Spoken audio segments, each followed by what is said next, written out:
Abraham Feingold. Oui, Abraham. Oui, pour moi c'est clair. Mais j'ai une petite question pour Kvodo Arabe sur le sujet. Tandis, ok, les 10 miraglim, ils ont amené un témoignage fausse. Alors, Akadosh Baruch Hu les a punis, bien sûr. Caleb et Yoshua, ils étaient des témoins honnêtes et tout ça. Mais Tachles, pourquoi nos ancêtres, ils étaient punis pour avoir pleuré ce soir-là et tout ça? Malheureusement, ils étaient trompés par les 10 miraglim. Alors donc, malheureusement, tout le monde, ils étaient piégés par eux. Alors pourquoi Kadosh Baruch Hu, malheureusement, il a puni nos ancêtres, je veux dire le soir, bien sûr, pour Tisha B'Av et tous les Tisha B'Av d'après et tout le reste. Très très bonne question, Abraham. Je pense comme ça. À premier bord, c'est sûr qu'il doit y avoir beaucoup de réponses. Mais la première réponse qui me vient en tête, c'est la suivante. Déjà dans ta question, il y a quelque chose qui cloche. Parce que là, les Miraglim n'ont pas rapporté des choses qui étaient fausses, comme tu as dit. Ils ont rapporté des vraies choses. Quand ils ont dit Eretz Ochelet Yoshvea, c'est une terre qui avale leurs habitants, il y avait des tremblements de terre qui avalaient les gens. Quand ils ont dit qu'il y avait des fruits énormes et que c'est pas pour nous, parce que les gens qui sont là-bas, ce sont des géants et ils vont nous avaler et nous enterrer vivants, c'est la vérité, c'était des gens qui faisaient peur. Donc c'est sûr que pour tout, il y avait une raison. Pourquoi Kadosh Baruch Hu a entraîné les tremblements de terre, comme vous le savez? Parce qu'il savait qu'il y avait 10 explorateurs en Israël. Et les géants, ils ont dit, il y a 10 miraglim, il y a des gens qui sont rentrés ici, ils ont envoyé des télégrammes de partout, les téléphones, la radio, attention, attention, il y a des espions en Israël, celui qui les coince, qui les tue ou bien qui les amène en prison. Et l'information a été lancée. Donc dès qu'il y avait un géant qui venait prendre un des Meragel, un des Bni Israël qui faisait partie des 12, boum, Akadosh Baruch Hu, il ouvrait la terre et il les avalait. Ça veut dire que eux, ils ont mal interprété la conduite d'Akadosh Baruch Hu. C'est pour cela que je vous donne des cours souvent, je parle comment décoder le message d'Hachem. C'est pareil pour ce cours, pareil le cours de la semaine dernière, de la semaine d'avant. Il y a des codes. Et on doit savoir décoder. Les Miraglim étaient des grands chefs. Il fallait qu'ils soient à la hauteur de décoder. Tu vas me dire, alors pourquoi ils n'ont pas décodé? Parce qu'ils ont été pris par l'émotion. L'émotion les a avalés. Quand on a l'émotion et que la tête, elle se fait bouffer par l'émotion, ça ne va plus. Et là, les Bnei Israël aussi, ils ont été piégés par l'émotion. Quand on dit à quelqu'un du Lachon Hara, pourquoi le Hafetz Haïm, dans le Shmirat HaLashon, il dit stop tout de suite. Pourquoi ici il dit attention, stop, il faut repousser la médisance? Pour quelle raison? Parce que tu risques malheureusement de te faire entraîner comme quelque chose qui t'aspire, qui t'avale. Et à ce moment-là, tu rentres dans le circuit et tu te fais bouffer. C'est pour cela que les Bnei Israël, dès le départ, il fallait dire non, on n'écoute pas. Et c'est cette erreur qu'ils ont fait. Tout ce qu'ils ont entendu, c'était la vérité. Comme il a dit Yoshua, c'est la vérité, tout ce qu'il a dit. Mais, Ephes, ça veut dire attention, c'est des pièges. On a été piégé, et pas piégé, éprouvé plutôt. On a été éprouvé et il faut savoir relever le défi. Combien de personnes ont relevé le défi? Pas beaucoup. C'est pour cela que malheureusement, dans cette erreur-là, Moshe Rabbeinu essaye de mettre l'accent pour ne pas tomber dans cette faute qui fait des ravages. Et comme on le voit maintenant, qu'est-ce qu'a fait la destruction des temples et tous les malheurs qu'il y a dans le Ham Israël? Souvent, c'est le Lachon Hara. Les disputes qu'il y a entre les groupes, entre les rabbanim, entre les chassidim, les taïm, c'est par rapport à la médisance. Quand on va parler d'un rave ou bien d'une personne ou bien d'un individu, à ce moment-là, on met le venin de la destruction dans le Ham Israël. Et c'est pour cela que Moshe Rabbeinu il va insister sur de façon à ce que le peuple d'Israël soit vigilant. Deuxièmement, comme je vous ai dit tout à l'heure, d'être éveillé de ne pas tomber dans ce piège-là et d'aller à la raison profonde de la faute. Pourquoi ils ont trébuché? Ça fait sujet à un autre cours, mais très intéressant, d'approfondir pour éviter la faute et aussi de faire la teshuva. Ça veut dire que dès on commence à se dire, oh là, il y a la faute, je fais teshuva. Et c'est quoi teshuva? De savoir qu'il y a un maître du monde sur terre qui organise tout. Et si les Meraglim sont partis en Eretz Israël, ils ont eu ce genre d'épreuve, ça a été dirigé par Akadosh Baruch Hu, c'est ni les géants, ni qui que ce soit d'autre. C'est ni le Satan, ni quoi que ce soit, c'est Dieu qui a fait ça. Mais pour vous mettre à l'épreuve, il faut toujours surmonter cette épreuve-là. Maintenant, je voudrais vous rapporter une histoire qui est rapportée par le Chafetz Chaim sur le fait de comprendre qu'Hachem Yitbarach, on le sait tous que c'est Hachem Yitbarach qui dirige le monde, mais on ne se le dit pas suffisamment. Comme il dit dans le Nefesh HaChaim, Rabbi Chaim Evalojin, il dit on connaît et on sait qu'Hachem dirige le monde. Mais est-ce que ça passe dans l'ADN de notre sang? Est-ce que c'est à l'intérieur? Pas si évident. Et il rapporte cette histoire-là, le Chafetz Chaim, il la rapporte au nom du Rav de Lissa. Le Rav de la ville de Lissa, parce que c'était le grand rabbin de cette ville-là, il s'appelait Rabbi Yaakov Ben Yaakov Moshe Lorberbom. Et c'était le Rav de Lissa. Il a vécu approximativement en 1750-60 et jusqu'en 1832. Et donc ce grand Rav, pourquoi il s'appelle le nom de son père? Il s'appelle Yaakov et son père s'appelle Yaakov. Rabbi Yaakov Ben Yaakov Moshe.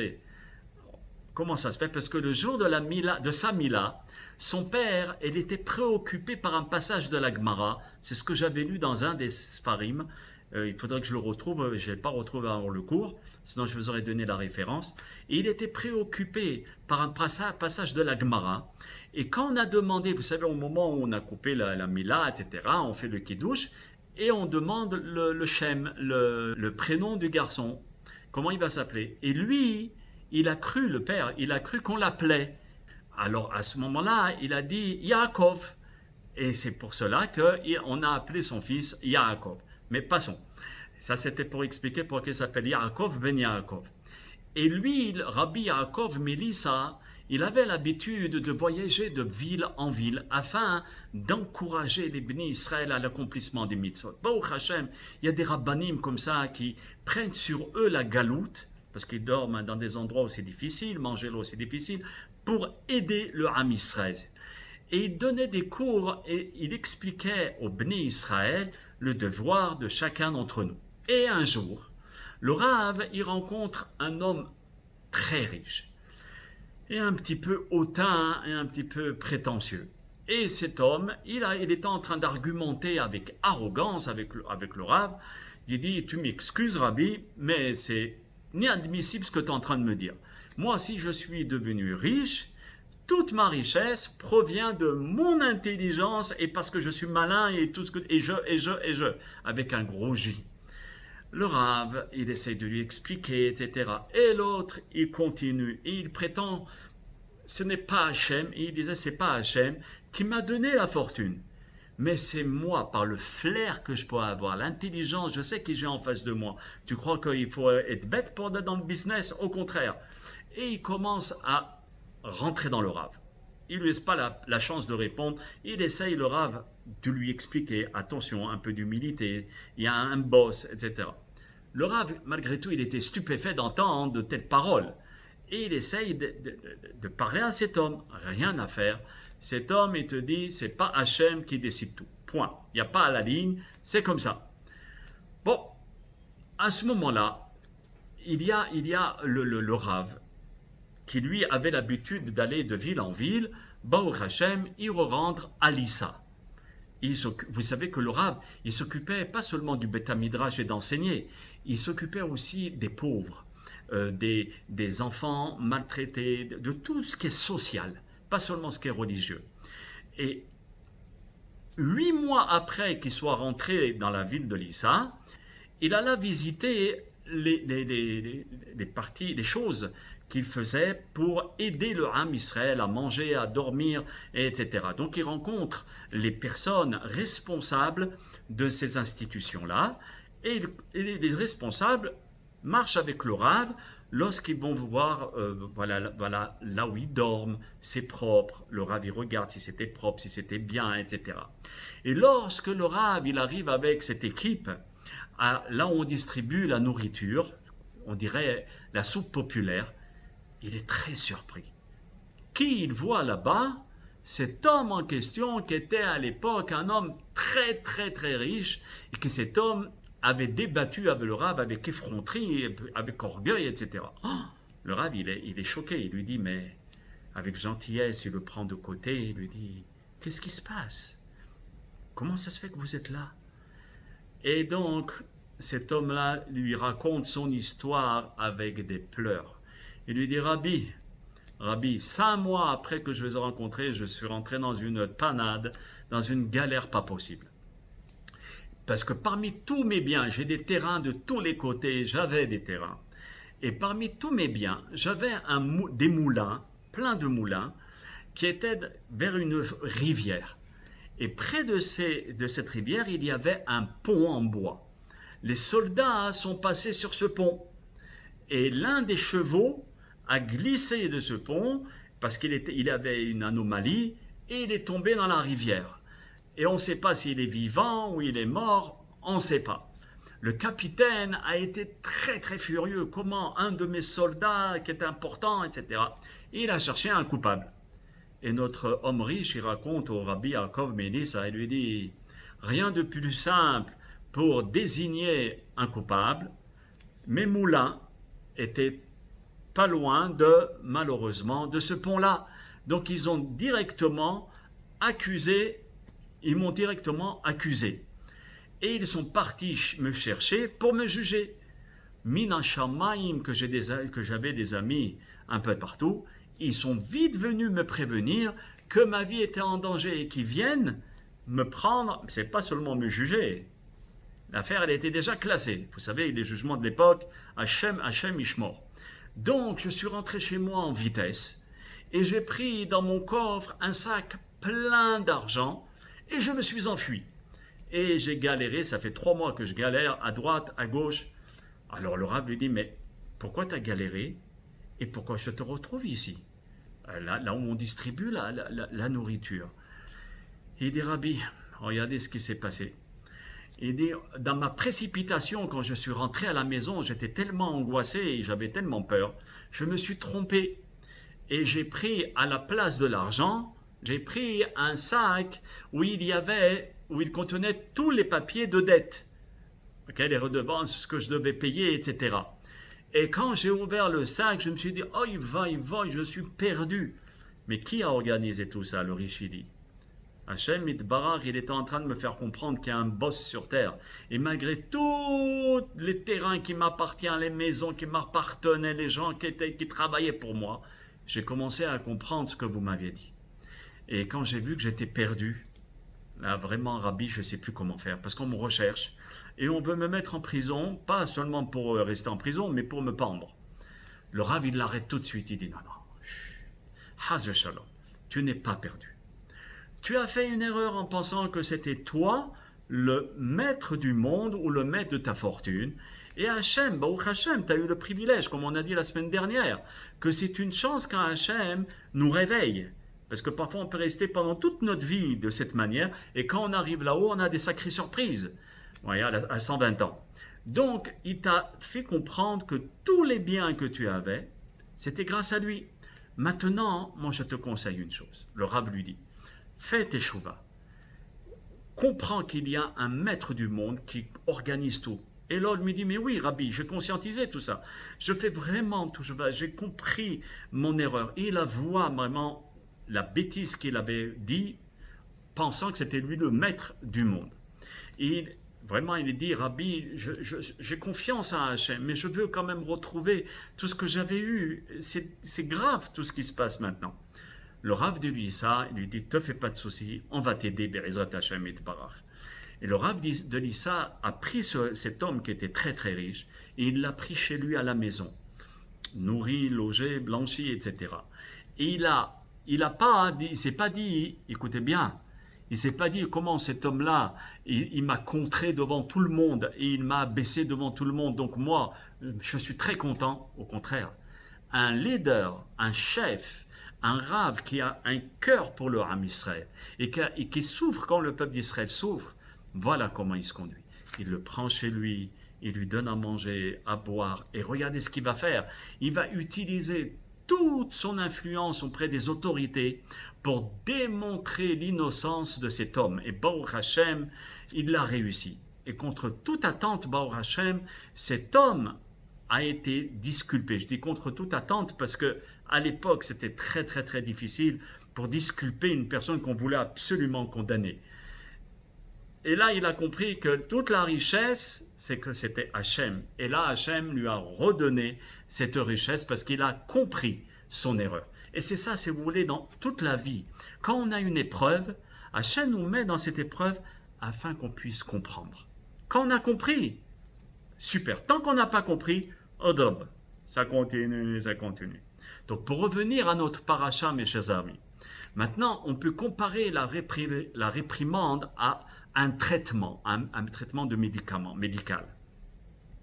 Alors, un traitement médical d'urgence, où on voit que le danger est très grave, il est palpable, la personne elle va y passer, elle va mourir, alors il faut vraiment être très très très clair. Le discours doit être court, net, précis, et il faut agir. Il ne faut pas commencer à s'étendre à des discours, à ne plus finir. Il faut vite agir pour sauver la personne s'il y a un danger. C'est seulement lorsqu'il s'agit de traitements préventifs, pour ne pas qu'on risque de tomber dans l'erreur, comme Moshe Rabbeinu a fait avec la génération du Dor HaMidbar, qu'on va prendre en considération tous les facteurs et de ne pas vexer, de ne pas toucher, de ne pas faire honte au Ham Israël, voyez. Mais il faut savoir que pour réussir, il faut d'abord créer une atmosphère dans laquelle le message va être écouté. Comme Moshe Rabbeinu il a dit, il a réuni tout le peuple, il a parlé du bien du Ham Israël, et puis après, doucement, il va transmettre les paroles avec insinuation. Et ensuite aussi, Moshe Rabbeinu, c'était un homme intègre par rapport à toutes ses erreurs, lui, il ne les avait pas faites. Donc pareil pour nous, quand on va faire une réprimande, il faut être intègre par rapport à cette faute, voyez. Et de ne surtout, mais surtout pas faire honte. C'est pourquoi Moshe Rabbeinu, il va tout parler avec allusion. Et nos hachamim, dans les mefarshim, il faut remarquer l'importance de ne pas faire honte à quelqu'un, même un tout petit peu honte. Et parfois on voit des gens, mais c'est pour la Torah, c'est les Shem Shamaim, regarde, il a fait telle chose. Oh, tu as affaire à un des enfants du Ham Israël. Fais attention, c'est un bijou, c'est les yeux d'Hachem. Même un petit peu, tu n'as pas le droit. Et les personnes avec qui Moshe Rabbeinu il parlait avant sa mort n'avaient pas fauté, comme je vous l'ai dit. D'accord? C'était seulement leurs parents qui avaient trébuché. De plus, Moshe Rabbeinu ne s'adresse pas à un seul individu, mais à des centaines de milliers de personnes réunies. Donc chacun, je disais, c'est pour l'autre qui parle. Moi, je ne suis pas touché, parce que je n'ai rien fait. Donc, automatiquement, personne n'était gêné, parce que lorsqu'on reçoit une remontrance collective, on a moins honte qu'une remontrance individuelle, voyez. Et ici, Moshe Rabbeinu, il s'adresse à tout le monde. Ça, c'est très important d'apprendre ça. Et Moshe Rabbeinu, il évite le plus possible de causer le moindre malaise aux autres personnes, ça veut dire aux Bnei Israël. Et de faire honte, cela entraîne des destructions, comme je vous l'ai dit. Rabbi Chaim Shmulevitz, dans le Sichot Moussar, à la page 133. Et il dit comme ça, ce n'est pas seulement pour quelqu'un d'important qu'on doit être vigilant. Comme je vous ai dit, par exemple, Moshe Rabbeinu, qui parle à tout le peuple d'Israël. Oh, tu ne dois pas t'amuser. Il dit, c'est pas seulement avec des gens très importants, mais même avec un impie, avec un rachat, avec quelqu'un qui blasphème, tu dois faire attention de ne pas lui faire honte. Et le Rav Shmulevitz, il rapporte la Gemara Gittin, page 57a, qui est en rapport avec Tisha B'Av, où il dit, regarde l'affaire de Kamtsa au Bar Kamtsa qu'on a rapporté toutes les années, où il a eu une honte Bar Kamtsa. Et regardez, Hashem Itbarach va aider Bar Kamtsa afin de détruire sa propre maison. Ceux qui ne connaissent pas Kamtsa ou Bar Kamtsa, regardez le cours de Kamtsa ou Bar Kamtsa, je pense que tout le monde le sait.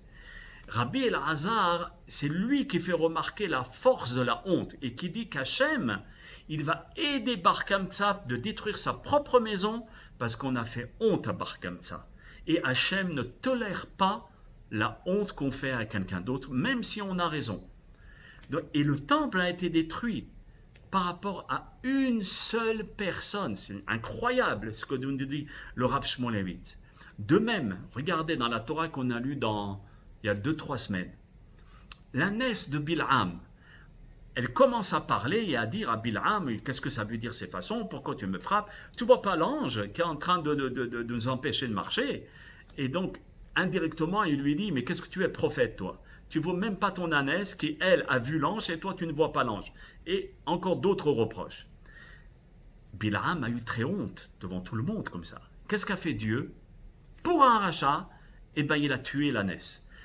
Les Mefarshim, ils disent, regarde cette ânesse, ça aurait été le symbole même du Kiddush Hashem, de la sanctification du nom d'Akadosh Baruch Hu. Pourquoi?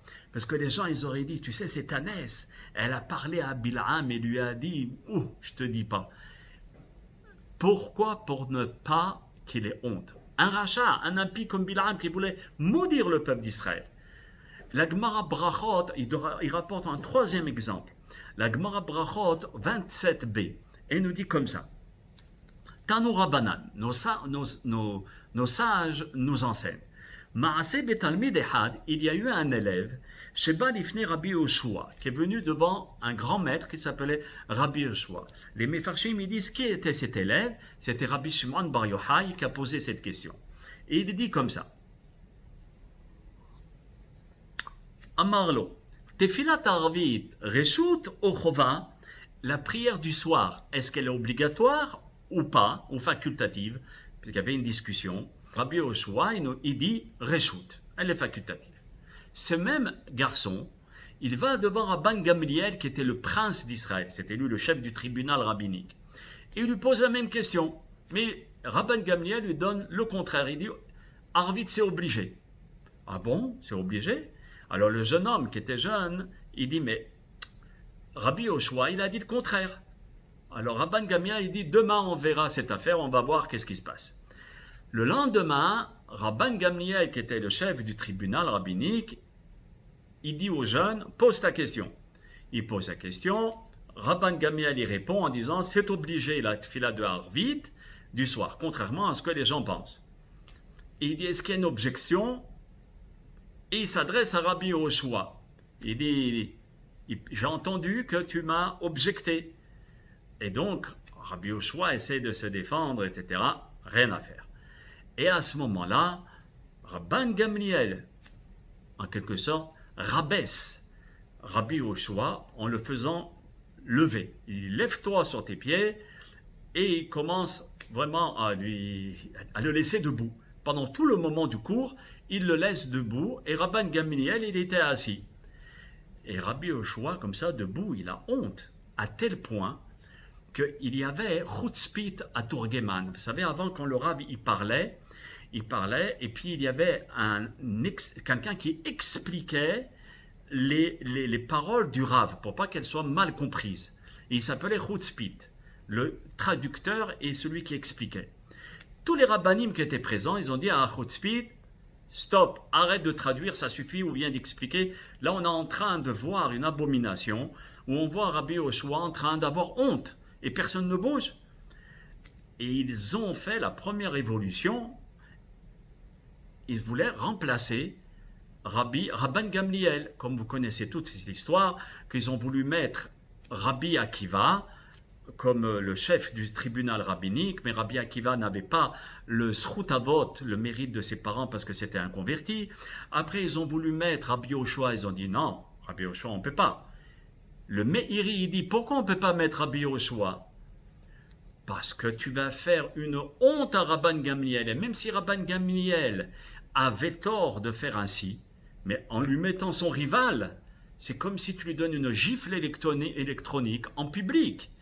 Et là, tu n'as pas le droit de faire une chose pareille. Et c'est pour cela qu'ils ont décidé de mettre Rabbi Elazar ben Azaria, qui était Hacham, et qui avait aussi une descendance jusqu'à Ezra. Cela veut dire qu'il avait le mérite des pères. Et rien ne pouvait lui arriver parce que la colère de Rabban Gamliel d'avoir été éjecté de son poste. Et pourquoi il a été éjecté? Parce que les Hachabim ont dit c'est intolérable qu'on fasse honte. Et là, c'est pas seulement sur un Hacham Rabbi Yoshua. Vous l'avez vu avec Bil'am. Et le Rabbi Shmulevitz, il continue en disant regarde pour l'affaire de Korah. Qu'est-ce qui s'est passé pour Korah? Hachem, il va demander à Elazar de ramasser les ktoret, les encensoirs. Pourquoi il demande à Elazar et non pas à Aaron? C'était Aaron le Kohen Gadol. Pour ne pas faire honte à Korah et tous les autres, même s'ils sont morts. Même si c'était des impies, parce qu'ils se sont révoltés contre Moshe Rabbeinu, mes chers amis. Mais malgré tout, tu ne leur fais pas honte. Et ce n'est pas Aharon que Dieu va envoyer, mais c'est son fils Elazar. Le Rav Shmulevitz dit, ce n'est pas seulement un des princes d'Israël, ou bien tout le Ham Israël, des gens importants. Tu dois être vigilant à ne pas faire honte, même un rachat comme Bilam. Et là-dessus, je vais vous rapporter une très très belle histoire par rapport au fait où celui qui va parler, il doit réfléchir. Cette histoire-là, elle s'est passée avec le Admour Hazaken. Et le Admour Hazaken était en train d'étudier, il étudie la Torah, etc. Et il y avait le jardin d'enfants qui était juste situé à côté de son bureau. Et le Rav, il a commencé à être perturbé par un bruit d'enfants qui commençaient à crier, etc. Alors, il se penche vers la fenêtre et il commence à comprendre la raison du bruit. À son étonnement, il aperçut un groupe d'enfants qui était en train de clamer son petit-fils qui avait réussi à grimper en haut d'un arbre très très très très élevé. Et il avait réussi à grimper jusqu'en haut. Et tout le monde l'applaudissait, il disait « Ouais, t'es le meilleur », etc. Le Rav, il a attendu que son petit-fils descende de l'arbre et qu'il l'aperçoit, ça veut dire qu'il puisse le regarder, le Admour Hazaken. Et il lui dit « Viens me voir, je voudrais te parler ». L'enfant, il monte chez son grand-père et le grand-père lui dit « Waouh, comment mon fils, tu as réussi à grimper si haut ?» Regardez où il va en venir. Alors l'enfant lui répond très simple, il dit « Regardez, Rabbi, j'ai remarqué que ceux qui ont essayé de grimper, d'accord, ils n'arrivaient pas à grimper très haut. Pourquoi? Parce qu'ils sont redescendus tout de suite, parce qu'au moment où ils regardaient en bas, boum badaboum, ils prenaient la peur et ils sont descendus en bas. Ils sont redescendus. Donc je me suis dit, ah, j'ai compris la stratégie, je ne vais pas regarder en bas, je vais toujours regarder en haut, en haut, en haut, en haut. Et le Rav lui dit, waouh, c'est très bien mon fils. Comporte-toi ainsi toute ta vie. Lorsque tu t'élèveras dans les mitzvot, ne regarde pas ceux qui sont moins que toi, mais ceux qui sont au-dessus de toi. Toujours d'essayer d'aspirer à devenir plus grand. Toujours atteindre des sommets plus élevés. Et là, regardez, le Admour Hazaken, il a pris cet exemple pour lui-même. Il a essayé de s'élever dans la réprimande. Il s'est dit à quoi ça sert de lui réprimander en lui disant mais comment tu montes sur les arbres? Qui t'a appris à faire des choses pareilles? Tu abîmes les arbres, tu abîmes les fleurs, etc. Et tu fais le guignol au moment où il faut aller étudier. Non, il va essayer de lui donner une vision positive à toute cette circonstance. Et c'est ça, si vous voulez, le hacham, où le petit enfant va comprendre à travers son grand-père que dans la vie, il faut regarder toujours plus haut. Donc, si tu es monté sur l'arbre, tu n'as pas regardé les grands hachamim parce qu'ils ne montent pas sur les arbres. ou bien quelqu'un de sage. Il ne va pas monter sur les arbres comme ça. Donc indirectement, il lui a fait le reproche, mais de l'autre côté, il lui a donné une vision très très positive. Et c'est ça, si vous voulez, la grandeur de savoir comment parler, comme Moshe Rabbeinu.